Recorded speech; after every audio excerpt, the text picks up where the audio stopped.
जी जी जी।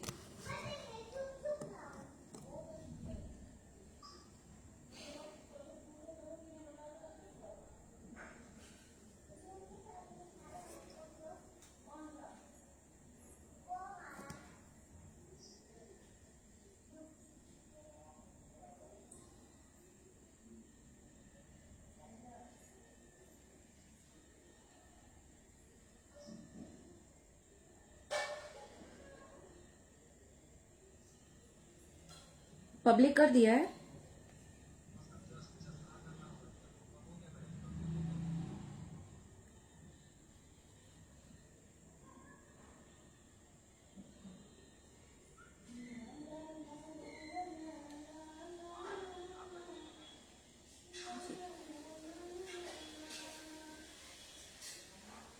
सबसे पहले मैं आप सभी से माफी चाहती हूँ क्योंकि नेटवर्क इशू और स्लो कनेक्टिविटी के कारण ये लाइव लेट हो गया है।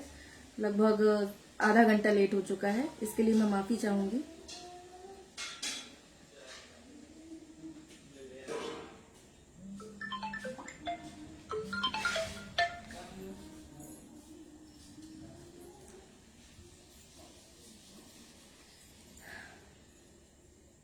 एक बार फिर से मैं आप सभी का फेसबुक पर लाइव आने के लिए हार्दिक स्वागत करती हूँ।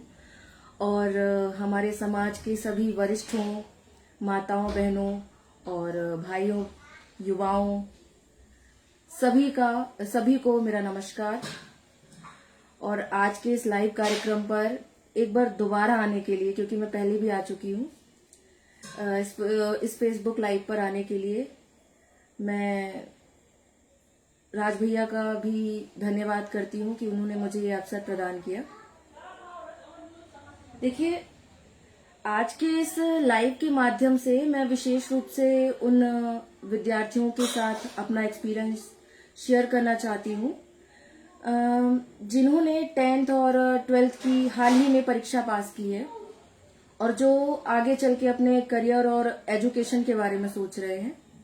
क्योंकि क्या होता है कि 10th और 12th के बाद जैसे ही हमारा 10th और 12th पास होते हैं तो उसके बाद हमारे दिमाग में बहुत सारी चीजें चलती हैं कि हमारा मन बहुत ज्यादा विचलित हो जाता है कि हमें क्या करना है, आगे का करियर क्या चूज करना है, कौन सा सब्जेक्ट लेना है ना।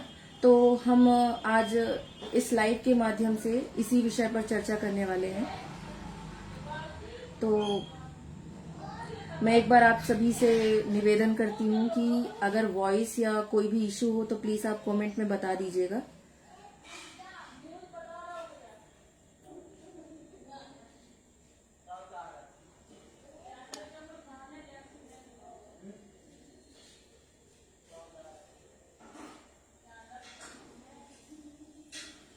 क्योंकि मुझे आपके कमेंट्स जो हैं वो शो नहीं हो रहे हैं।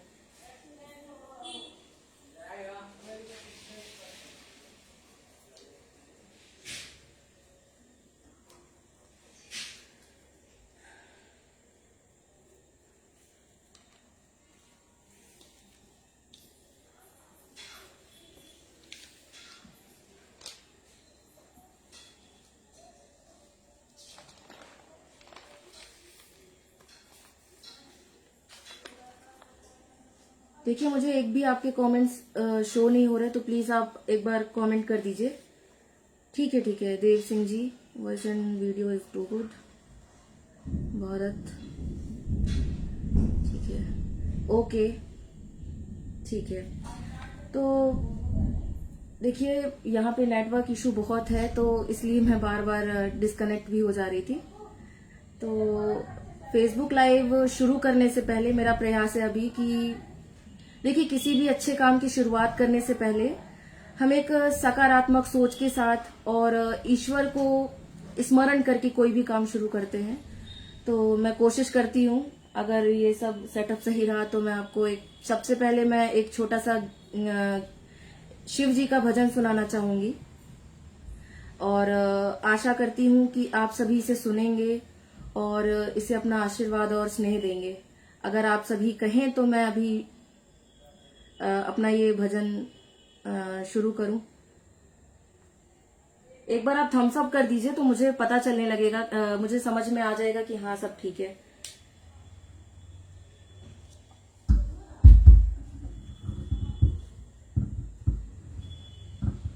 एक बार आप थम्स अप कर दीजिए तो मुझे समझ में आ जाएगा कि हाँ आप क्लियर है sir. Okay okay okay, thank you. तो मैं आप सभी के बीच एक छोटा सा शिव भजन प्रस्तुत करना चाहूंगी और आशा करती हूँ कि आप सभी को पसंद आएगा।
कुछ मिले पर कुछ ना कुछ रह जाएगा, चाहे समेटे लाख पर मिट्टी में सब मिल जाएगा।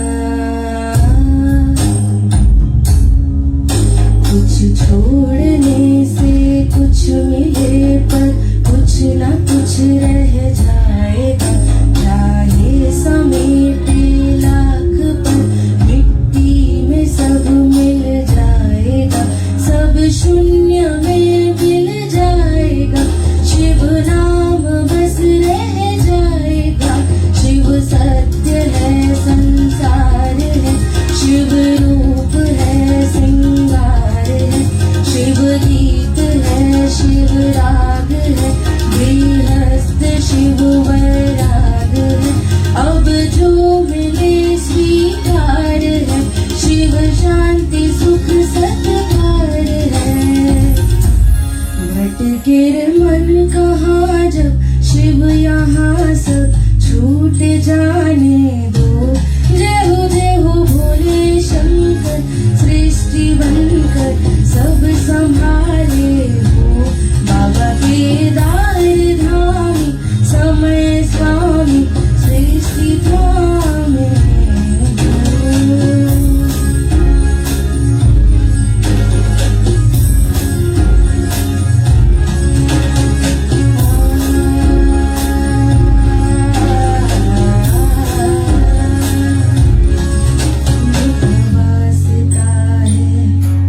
साचा तेरा रास्ता है, जग झूठा वास्ता है।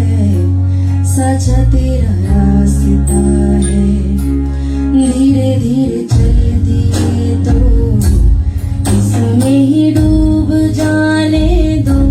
जय हो भोले शंकर, सृष्टि बनकर सब संभाले हो। बाबा केदार धामी, समय स्वामी, सृष्टि थामे हो। जय हो भोले शंकर, सृष्टि बनकर सब संभाले हो। बाबा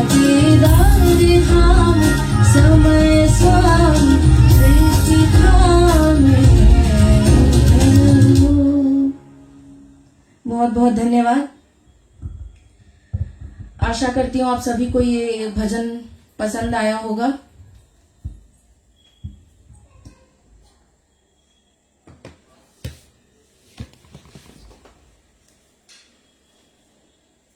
एक्चुअली मैं ये अपना जो एक्सपीरियंस है शेयर करने से पहले मैं आप सभी के बीच एक पॉजिटिविटी लाना चाहती थी, क्योंकि ये गीत जो भजन है मेरे मन में तो बहुत, अगर इसे भाव से सुना जाए तो काफी चीजें तो इसने बहुत क्लियर कर दी है। तो बहुत बहुत धन्यवाद आप सभी का। तो चलिए अब वापस आते हैं अपने मुख्य उद्देश्य पर, जिसके लिए आज हम सभी यहाँ पर लाइव आए हैं। तो यहाँ पर अगर स्टूडेंट्स जुड़े हुए हैं तो प्लीज आप थोड़ा सा कमेंट करके बताइए कि आप हैं यहाँ पर।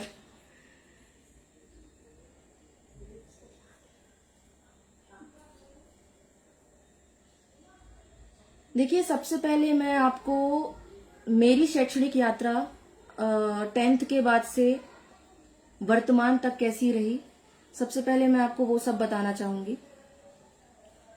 देखिए, मेरा जब से मेरा मतलब मैंने होश संभाला है तब से मेरा एकदम माइंड क्लियर रहा है, और मैंने ऐसा अपने दिमाग में ऐसा कोई कंफ्यूजन भी नहीं ऐसा लाने दिया अपने आप में। देखिए, मैंने एक लाइन जो सभी कहते हैं कि कुछ पाने के लिए कुछ खोना पड़ता है, तो ये लाइन मैं बिल्कुल अपनी लाइफ में तो ये लाइन बिल्कुल नहीं लाना चाहती थी कि कुछ पाने के लिए कुछ खोना पड़ता है। देखिए, अगर आप कुछ कर रहे हैं, अगर आपको उसके लिए आपकी नींद का त्याग करना पड़ता है, तो मैं ये नहीं समझती कि ये कुछ खोना कहलाया। तो हम इन चीजों को अगर निगलेक्ट करें कि नींद हमारी नींद है, नींद सबका त्याग करके फिर हम पढ़ाई कर रहे हैं, ये वो है ना, तो इन सबको छोड़ करके बाकी ऐसा कुछ भी नहीं है कि हमको अगर हमें कुछ प्राप्त करना है तो उसके लिए हमें कुछ खोना पड़ेगा, ऐसा कुछ भी नहीं है। मैंने अपनी लाइफ से यही सीखा है। तो मैं बताना चाहूंगी आपको कि देखिए, मैंने 10th के बाद मैथ साइंस सब्जेक्ट चुना है, और इस बीच में बहुत सारे बहुत लोगों ने मुझे ओपिनियन भी दिए।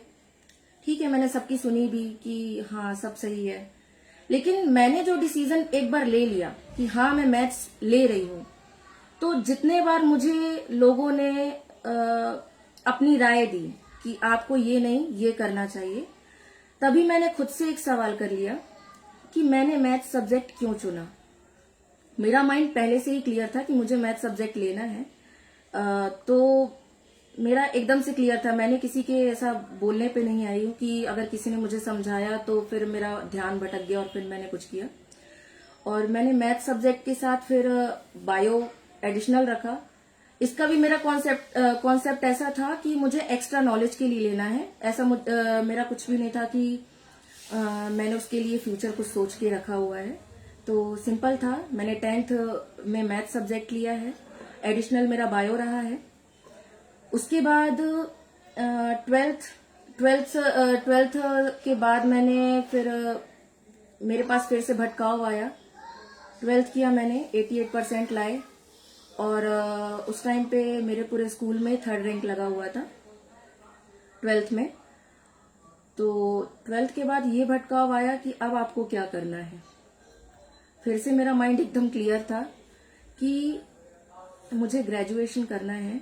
देखिए, आप 12th के बाद आपके पास बहुत सारे स्कोप आते हैं। आप एनडीए में जा सकते हो, है ना, 12th के बाद इंजीनियरिंग फील्ड जा सकते हो, उसके अलावा एक आप ग्रेजुएशन भी कर सकते हो। तो मैंने 12th के बाद बीएससी किया है मैथ साइंस से, और इस बीच में भी एक मेरा क्या था कि मैंने जबलपुर में एडमिशन ले लिया था, हर चीज हुआ था, बट कुछ इशू थे, फाइनेंशियल इशू या फिर कुछ भी समझो। उसके बाद मैंने वहां से अपना एडमिशन कैंसिल करा के अपनी सिटी में ही लिया। उसके बीच भी भटकाव आया कि आप ठीक है, आप ग्रेजुएशन कर रहे हो लेकिन आप बाहर जाके करो। तो मेरा था कि जब अपनी सिटी में कोई चीज मिल रही है, कोई अगर हमारे बीएससी हमारी सिटी में ही है तो फिर हमें बाहर क्यों जाना है। तो मैंने अपनी ही सिटी में ग्रेजुएशन किया है और उसके बाद फिर मैंने मास्टर्स फिजिक्स से किया है। और मेरा फिजिक्स से एमएससी होने के बाद मुझे अभी कुछ मंथ पहले मेरी कॉलेज की टीचर हैं, उनने मुझे बताया कि मेरा पूरी आरडीवीवी यूनिवर्सिटी में एमएससी फिजिक्स से 6th रैंक लगा हुआ है। तो ये भी मेरे लिए गर्व की बात थी, मेरे माँ बाप के लिए भी बहुत गर्व की बात थी। इसके अलावा फिर मैंने एमएससी के बीच में ही बहुत सारे कोर्स कर लिए, वो मैं आपको लास्ट में बताऊंगी। एमएससी के बाद फिर मैंने बीएड भी किया है। बीएड मेरा एक सेकंड वो था कि मुझे अगर यहाँ से कुछ नहीं है तो अपन ने एक सेकंड ऑप्शन बना रखा था कि एक शिक्षा विभाग भी हमारा ठीक है। तो मेरी ग्रेजुएशन ये थी और इसके अलावा मैंने पीजीडीसीए भी कर लिया इसी बीच में। और टैली, जितने भी मेरे डिप्लोमा कोर्स थे मैंने सब करके रखे हैं, जो जो मुझे सामने दिखे। और मैंने एक लाइन ये तो था कि मुझे सिंपल ग्रेजुएशन करना है, लेकिन एक साइड से मेरा था कि मैंने 12th के बाद से ही कॉम्पिटेटिव एग्जाम की तैयारी करना भी शुरू कर दिया था और वो रेगुलर मेरा चलता आ रहा था। और मेरा लगभग एमएससी मेरा हुआ है और फिर उसके बाद बीएड में लास्ट ईयर के एग्जाम चल रहे थे, उसी बीच में पटवारी का एग्जाम हुआ और वो मेरा क्लियर हो गया। और उसी बीच में मैंने सेट के भी सी टेट का एग्जाम दिया था, सी टेट का एग्जाम दिया था और एमपी टेट का एग्जाम दिया था। तो ये मैं कहना चाहूंगी कि ये जो मेरा सी टेट और एमपी टेट का एग्जाम था, ये मेरी कोई प्लानिंग नहीं थी। ये एक्चुअली ये मेरे पेरेंट्स थे, मेरी मम्मी थी जिन्होंने फोर्सफुली मुझे ये फॉर्म भरवाया था और मेरी कोई प्रिपरेशन भी नहीं थी। ये लकीली ही निकल गया है मेरा एग्जाम। तो इसके लिए मैं अपने मम्मी का ही धन्यवाद देना चाहूंगी। चलिए, तो ये छोटी सी थी कि मेरा एजुकेशन ऐसा रहा है कि मैंने 10th math science additional bio, 12th के बाद नॉर्मल ग्रेजुएशन किया। ग्रेजुएशन के बाद मैंने मास्टर्स एमएससी फिजिक्स से किया है और उसके बाद बीएड किया है। उसी बीच में मैंने पीजीडीसीए वगैरह और टैली वगैरह जो भी था, जो डिप्लोमा कोर्सेज या फिर जो भी आ रहे थे उसको भी मैंने किया है। अब देखिए, यहाँ पर मैंने छोटा सा अपना इंट्रो तो दे दिया है। अब अगर कोई 12th मैथ्स का स्टूडेंट है तो उसके पास हालांकि अगर आप 12th के बाद अगर आप कॉलेज में जाते तो आप किसी भी सब्जेक्ट को ले सकते हैं, बट 12th के बाद अपन जनरली क्या देखते हैं कि एक फील्ड आती है हमारी बीएससी की, हमने नॉर्मल ग्रेजुएशन कर लिया। एक फील्ड आती है हमारी इंजीनियरिंग की। तो इंजीनियरिंग अगर आप कर रहे हैं तो आप जेई में निकालते हैं, उसके बाद फिर आप कॉलेज वगैरह चूज करते हैं, है ना। तो आप उसमें BE, BTech, civil engineering, mechanical, electrical, electronics, computer science, इन सब से इंजीनियरिंग कर सकते हैं, है ना। इसके अलावा आप यहाँ पे एनडीए मतलब आप इंडियन आर्मी की तैयारी, नेवी, एयरफोर्स, इन सब की तैयारी के लिए आप एनडीए कर सकते हैं। इसके अलावा अगर आप इंजीनियरिंग फील्ड में हैं तो गेट की तैयारी करते हैं, है ना। और कई लोग होते हैं कि कई बच्चे होते हैं कि जैसे आपने 12th कर लिया तो 12th के बाद आप अगर आपकी बहुत अच्छे परसेंटेज हैं, सब है, तो आप आईआईटी की प्रिपरेशन भी करने जा सकते हैं, है ना। तो ये सब होते हैं साइंस के लिए, है ना। अगर आप कॉमर्स की स्टूडेंट हैं तो कॉमर्स के स्टूडेंट हैं अगर आप, तो आप बीकॉम कर सकते हैं। और अगर आपने बीकॉम मतलब कॉमर्स लिया है अगर आपने 12th में, तो 12th कॉमर्स लेने का मतलब मेन रीजन होता है कि वो सीए करना चाहते हैं, चार्टर्ड अकाउंटेंट। इसके लिए वो कॉमर्स लेते हैं। मेन मैंने जहां तक की सुना है कि सबसे मेन उनका मोटिव जो होता है वो सीए करना ही होता है। इसके अलावा आप अपनी इच्छा अनुसार बीकॉम, बीबीए, एक होता है बीसीए। बीबीए मतलब बैचलर्स ऑफ बिजनेस एडमिनिस्ट्रेशन, है ना। आप बिजनेस मैनेजमेंट का भी कोर्स कर सकते हैं। इसके अलावा फिर वही है कि अगर आपको मास्टर्स करना है, एमबीए हो गया, है ना। उसके अलावा अगर आप 12th बायो के स्टूडेंट हैं तो उसमें भी एक कॉमन ग्रेजुएशन है। अगर 12th बायो के स्टूडेंट है तो आप नीट की प्रिपरेशन करते हैं, है ना। और फिर वही है कि आपने नॉर्मल ग्रेजुएशन अगर चुना है तो फिर आप बीएससी, उसके बाद एमएससी और फार्मेसी और भी सब्जेक्ट्स इसमें होते हैं।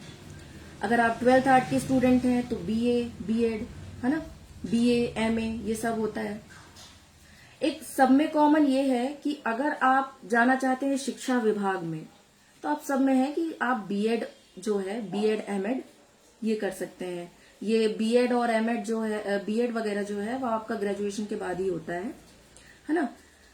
अब इसमें एक बताना चाहूंगी 12th क्लास के स्टूडेंट्स को जिनने अभी बहुत अच्छे परसेंट, मैंने देखा है बहुत अच्छे परसेंट आए हैं 12th में हमारे समाज के स्टूडेंट्स के। तो एक आती इंस्पायर स्कॉलरशिप। तो इंस्पायर स्कॉलरशिप का ये रहता है, आप अपने स्कूलों में पता करिएगा कि अगर आप 12th के बाद बीएससी प्लेन का मतलब होता है मैथ्स, फिजिक्स और केमिस्ट्री। अगर आप इन तीनों सब्जेक्ट्स के साथ अगर आप बीएससी करते हैं तो एक आती है इंस्पायर स्कॉलरशिप। लगभग शायद उसमें 3 लाख, मैं कंफर्म नहीं हूँ, 3 लाख तक की आपकी स्कॉलरशिप आती है। तो अगर जिनके भी बहुत अच्छे परसेंट बने तो एक बार आप अपने स्कूलों में पता करिएगा इंस्पायर स्कॉलरशिप के बारे में, है ना। इसके अलावा मैंने आपको ग्रेजुएशन तो बता दिया है कि आप कैसे क्या कर सकते हैं। ग्रेजुएशन भी कर सकते हैं, इंजीनियरिंग फील्ड में भी जा सकते हैं। कुछ मैं और भी कोर्सेस बता रही हूँ, जैसे बीए वाले जो होते हैं स्टूडेंट, वो प्रोफेसर के लिए अगर आगे की पढ़ाई करनी है तो वो अगर वो पीएचडी करना चाहते हैं तो वो UGC.net की तैयारी कर सकते हैं। UGC.net, इसमें आप आगे की पीएचडी के लिए, हायर एजुकेशन के लिए अप्लाई कर सकते हैं। और फिर इसी प्रकार अपने जो मैथ साइंस के स्टूडेंट्स हैं वो CSIR.net इसकी प्रिपरेशन करते हैं। तो इसमें क्या होता है कि आपको, अगर आपने CSIR.net या ये बीए वालों के लिए UGC.net अगर आपने क्लियर कर लिया तो ये एक एंट्रेंस एग्जाम होता है। इसका मतलब होता है कि आप पीएचडी के लिए एलिजिबल हो गए हैं, है ना।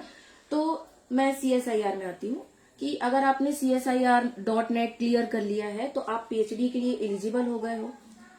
पीएचडी करने के बाद आप अगर चाहते हो साइंटिस्ट की पढ़ाई करना तो इसके बाद आप इसरो जैसे संस्थान होते हैं, इसरो, नासा, इन सब संस्थानों में आप अप्लाई कर सकते हो। वहां पे आप अपनी पढ़ाई कंटिन्यू कर सकते हो, ठीक है। और एक 12th के बाद आपने CUET का एग्जाम दिया होगा। CUET एग्जाम भी एक एंट्रेंस एग्जाम ही होता है। और मुझे इसके बारे में ज्यादा कुछ तो जानकारी नहीं है, लेकिन ये कि एक एंट्रेंस एग्जाम है ये, और आप इसके माध्यम से अपने मन का कॉलेज जैसा आप चाहते हो उसका चुनाव कर सकते हो, है ना। इसके अलावा आप बहुत सारे फिर कॉम्पिटिटिव एग्जाम हैं, UPSC, MPPSC, SSC, railway, constable, MPSI, पटवारी, MP टेट, इन सब की तैयारी कर सकते हो। और सेट, एक है सेट की तैयारी, है ना। जो बच्चे आगे चल के प्रोफेसर बनना चाहते हैं, कॉलेज में प्रोफेसर बनना चाहते हैं, उसके लिए उन्हें सेट की प्रिपरेशन करना चाहिए। और सेट की प्रिपरेशन अब आप ऐसे तुरंत ही शुरू नहीं कर सकते। सेट की प्रिपरेशन करनी है आपको, पहले से ये गोल बनाना पड़ेगा। अगर आप सेट की प्रिपरेशन करना चाहते हो तो आपकी BSc MSc बहुत ही ज्यादा स्ट्रांग होनी चाहिए, क्योंकि क्वेश्चन उन्हीं से आते हैं, है ना। तो ये कुछ थे जिसकी आप तैयारी कर सकते हो, है ना। इसके अलावा एक चीज मैंने और देखी कि कई बच्चे क्या होता है कि 12th के बाद, जैसे आपका सब्जेक्ट 12th में आपका सब्जेक्ट मैथ्स रहा, है ना। आपने ग्रेजुएशन के बाद मतलब 12th के बाद आपने मैथ्स से हट के BA कर लिया, है ना। तो आप कुछ भी कर सकते हो, लेकिन क्या है कि मैंने जब अपना MP टेट, ये जो वर्ग 2 का मैंने DV दिया है, तो उसमें मैंने कई लोगों के साथ एक प्रॉब्लम देखा कि एक उनको प्रॉब्लम फेस करनी होती है कि आपका 12th में सब्जेक्ट कुछ और था, आपने ग्रेजुएशन किसी और से किया, और फिर MP टेट का जब आपने एग्जाम दिया तो उसमें आपका सब्जेक्ट 12th के सब्जेक्ट से मैच करता है, तो इससे क्या होता है कि अगर आपके सब्जेक्ट मैच नहीं करेंगे बीएड में, है ना, आपके ग्रेजुएशन में सब्जेक्ट मैच नहीं करेंगे, तो वहां पे आपको डीवी टाइम पे प्रॉब्लम फेस करनी होती है। तो मेरा मानना तो ये है कि मैं आपको यही कहूंगी कि आप अगर आपका एक फोकस है कि आपको एक गवर्नमेंट जॉब चाहिए, और अगर आपका ये है कि आपको शिक्षा विभाग या किसी भी विभाग में जाना है, तो आप अपना गोल क्लियर रखो, यहाँ भटकाओ मत बनाओ। अगर आपने मैथ साइंस लिया है तो प्रॉपर मैथ साइंस के वे में जाओ। अगर आपने कोई और सब्जेक्ट लिया है, कॉमर्स, बायो या कुछ भी, तो आप प्रॉपर उसी में जाओ, है ना। उसके अलावा 12th के लिए मैं ये सब तो देखिए जितना मेरा नॉलेज था वो मैंने आपको बता दिया है। अभी बीच में अगर मुझे कुछ और भी याद आता है तो मैं आपको वो भी क्लियर करती जाऊंगी।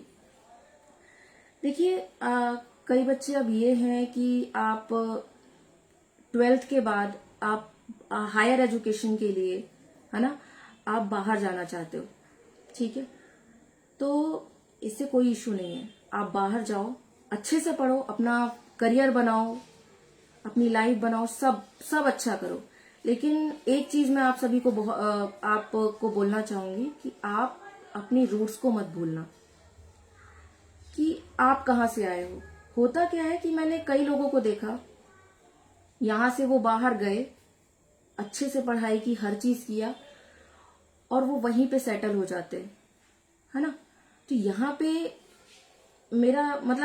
मेरा स्पेशली ऐसा मानना है कि आप जहां से आए हो उस रूट को तो मत भूलो आप, है ना। और देखिए क्या होता है, अभी जो आपकी एज है, स्टूडेंट्स के लिए बोल रही हूँ, तो इस एज में अब देखिए क्या होता है, एक मिनट, कि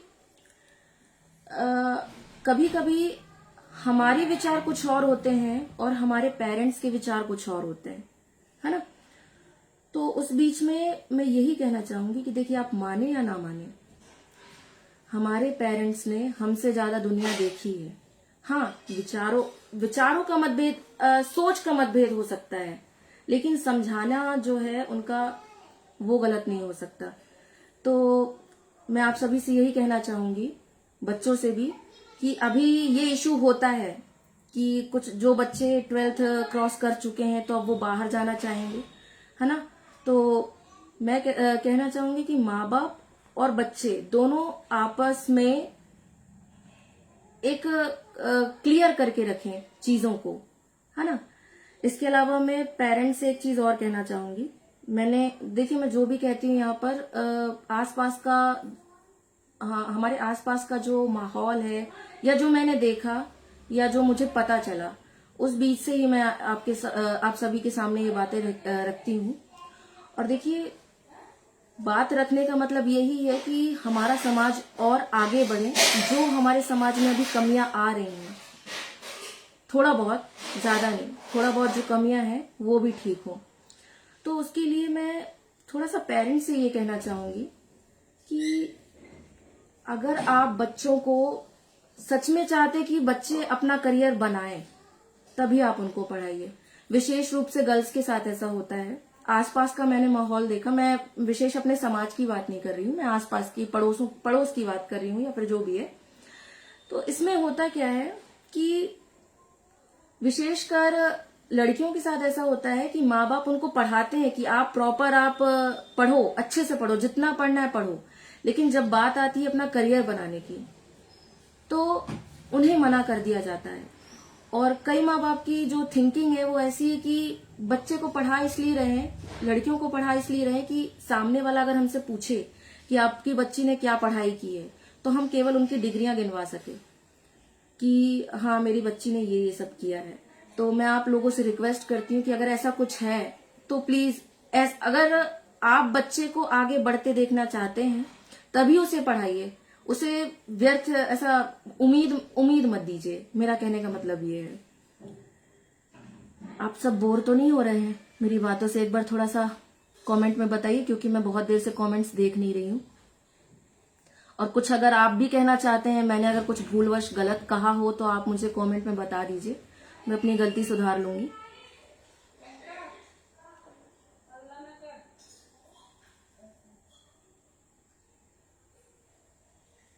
देखिए क्या है, बहुत दिनों के बाद लाइव आना हुआ है मेरा, तो थोड़ा हेजिटेशन बहुत हो रही है। तो आप थोड़ा सा कमेंट्स करके बताते जाइए कि अगर कुछ इशू है या फिर जो भी है तो आप मुझे बता सकते हैं।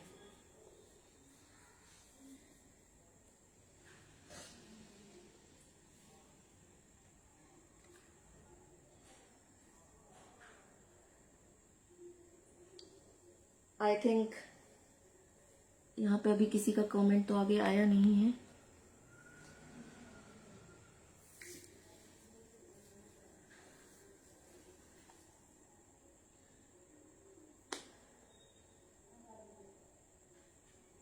ठीक है, देखिए अगर अगर हम इस विषय पे चर्चा करने बैठ जाएं तो बहुत आगे तक जाएंगे, बहुत पूरी रात निकल जाएगी, लेकिन हमारी चर्चाएं खत्म नहीं होंगी। तो मैं आप सभी का ज्यादा समय नहीं लूंगी।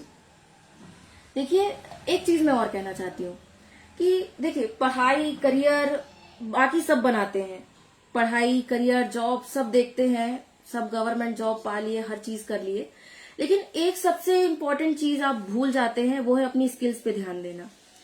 क्योंकि पढ़ाई तो सब कर रहे हैं, आप भी कर रहे हैं, सभी करते हैं, ये कैजुअल है, सब करते हैं पढ़ाई, लेकिन आपकी पहचान आपकी स्किल से बनती है। तो आप पढ़ाई के बीच में अपनी स्किल को मत भूल जाइएगा, है ना। कि जैसे अब मैं आपको अपना एग्जांपल दे रही हूं कि मैंने ग्रेजुएशन के ही बीच में मैंने आफ्टर 12th ही ट्यूशन लेना शुरू कर दिया था, ताकि मेरा जो कॉलेज की फीस है या फिर मैं खुद के खर्च मैं खुद से उठा सकूं, तो मैंने ट्यूशन्स लेना शुरू कर दिया था। ये मेरा था कि मैं अपने पैसों के लिए जो था, मैं उसके लिए मैंने अपने आप को सेव कर लिया। इसके अलावा मैंने अपने बीएससी ग्रेजुएशन वगैरह सब चल रहा है, यहाँ मेरी कंपटीशन की तैयारी चल रही है। मैंने कुछ सोच विचार नहीं रखा किया है कि आगे क्या करना है क्या नहीं करना है। मैंने अपने कंपटीशन को एक साइड चलने दिया। ये था कि मैं कंटिन्यू थी, मैंने रुक रुक के काम नहीं किया है, कंटिन्यू थी। उसके बीच में ही मैंने अपनी स्किल्स पे ही ध्यान दिया। मुझे शायद आप लोगों को पता होगा, मुझे गाना गाना भी बहुत पसंद है, गिटार भी प्ले करती हूँ थोड़ा बहुत, तो ये मुझे पसंद था। तो मैंने अपनी पढ़ाई के बीच में पढ़ना पढ़ाना इन सब के बीच में रहते हुए भी मैंने अपनी स्किल्स पे ध्यान दिया, अपनी हॉबीज पे भी ध्यान दिया है। इसका रीजन ये होता है कि हम एक ही काम करते करते, कभी कभी हम एक ही काम करते करते बहुत ज्यादा बोर हो जाते हैं, तब हमें खुद की शांति के लिए एक ऐसा काम करने की जरूरत होती है जिससे हमें खुशी हो। तो मैं आपसे यही कहना चाहूंगी कि आप अपनी स्किल्स पे बहुत ध्यान दीजिए। आपके अंदर जो भी है ना, उसको दबाइए मत। जो भी आपकी स्किल्स है उसको आप निखारिए और आगे बढ़ाइए चीजों को। अब ज्यादा बोलूंगी तो बहुत ज्यादा समय भी हो जाएगा। तो अंत में आप सभी से यही कहना चाहूंगी, देखिए लाइफ है, एक बार मिलती है, आनंद से आप अपना काम करिए, खुशी मन से पढ़िए, लोगों के साथ रहिए, है ना। कई लोग क्या करते हैं कि किसी को दिखाने के लिए, कि आप किसी को दिखाने के लिए मत पढ़िए कि इसने मेरे साथ ऐसा किया, अब मैं इसको ये बन के दिखाऊंगा या दिखाऊंगी। ऐसा कुछ नहीं है। देखिए आप सामने वाले को दिखाने के लिए अपने जो रातों की नींद है वो क्यों खराब करना चाहेंगे। जो करिए अपने लिए कीजिए, खुशी मन से कीजिए। मैंने अभी तक जो भी किया, मुझे किसी का प्रेशर नहीं था कि मुझे ये करना है। मैंने कंपटीशन की तैयारी अलग से की, मतलब खुद को व्यस्त रखा, इंगेज रखा। ये मेरी खुद की इच्छा थी, मुझे प्रेशराइज नहीं किया गया। तो मैं आपसे यही कहना चाहूंगी, यहाँ पे छात्र भी जुड़े होंगे और उनके पेरेंट्स भी जुड़े होंगे, आप दोनों से ही यही कहना चाहूंगी कि जो भी करिए खुशी से करिए, अपने काम में खुशी लाइए। आपके जो साथ हैं उनकी कद्र कीजिए, अपने माता पिता भाई बहन मित्र और आपके आसपास के जितने भी लोग हैं उनकी कद्र कीजिए, उनका सम्मान कीजिए। क्योंकि आपको जो भी मिला है ना अभी तक, वो सभी अनमोल है, कईयों को ये भी नसीब नहीं होता। तो देखिए अगर हम इन सब बातों को करेंगे तो बहुत समय हो जाएगा। मैं एक लास्ट में एक यही जो बातें मैं एक्चुअली समझाना चाहती हूँ आप सभी को, तो शब्दों में नहीं कह पा रही हूँ, उसको मैं संगीत के माध्यम से कहना चाहूंगी। तो अगर आप सब आज्ञा दें तो मैं शुरू करूं। केवल एक ही गीत होगा मेरा ये लास्ट, फिर वाइंड अप करेंगे। एक बार कमेंट कर दीजिए।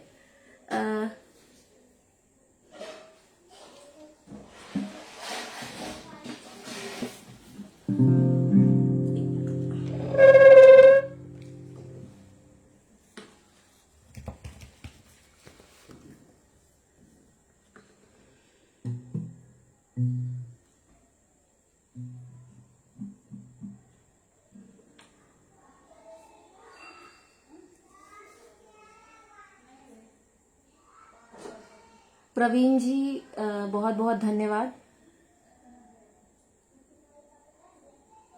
भरत राधिका कचेर जी बहुत बहुत धन्यवाद। ठीक है, तो इसी मतलब ये जो टॉपिक मैं बताना, मतलब मैं जो समझाना चाह रही हूँ एक्चुअली आपको, कि हमारे जीवन में जो मिला है, जो लोग हैं, सबकी कद्र करिए, है ना, क्योंकि कब क्या हो जाता है हमें कुछ भी नहीं पता। तो इसी चीज को समझाने के लिए मैं एक गीत सुनाना चाहूंगी आपको।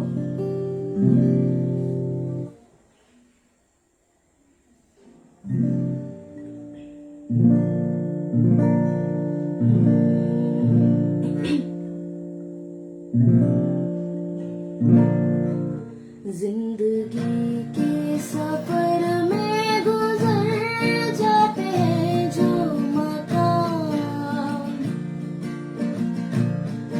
वो फिर नहीं आते, वो फिर नहीं आते। जिंदगी के सफर में गुजर जाते हैं जो मकाम,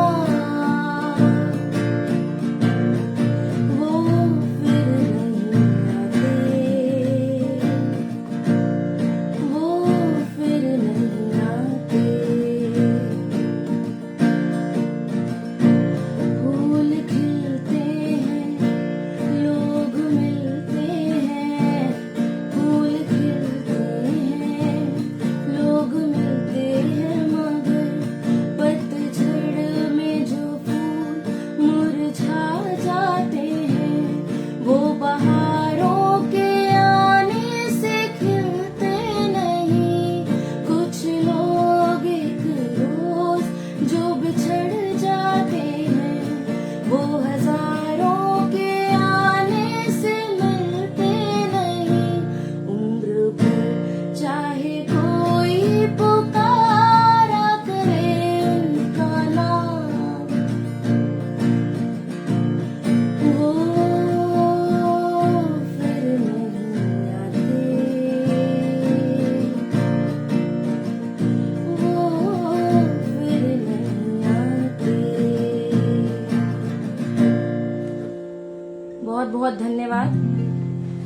और मेरे विचार से बहुत समय भी हो गया है, और मैं दोबारा आप सभी से माफी चाहती हूँ, क्योंकि 8 बजे का लाइव था और मैंने लगभग टेक्निकल इशू के चलते पूरे 30 शायद 33 मिनट मैंने लेट कर दिया।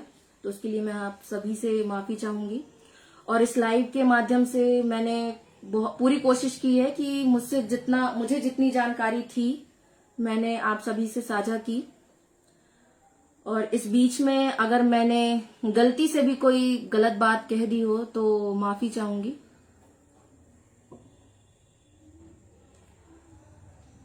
ठीक है, अब आई थिंक मुझे वाइंड अप करना चाहिए।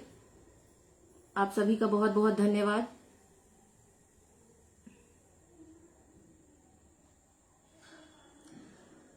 अगर यहाँ, हाँ, राजकिशोर भैया आप सही कह रहे हैं कि अगर कोई भी स्टूडेंट्स यहाँ पे जुड़े हुए हैं, मैं अभी कमेंट्स देख रही हूँ, अगर आपको किसी भी सब्जेक्ट से जुड़े जानकारी चाहिए है तो आप मुझसे आप कमेंट में बता सकते हैं।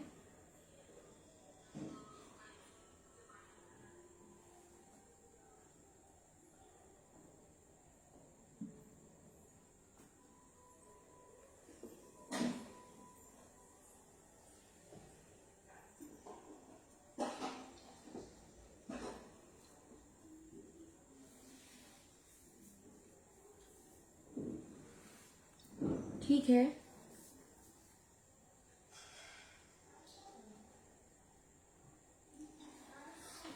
आप सभी का बहुत बहुत धन्यवाद। अब मैं वाइंड अप कर रही हूँ। आप सभी को शुभ रात्रि, और वापस से अगर कुछ गलत कह दिया तो माफी चाहूंगी। बहुत बहुत धन्यवाद।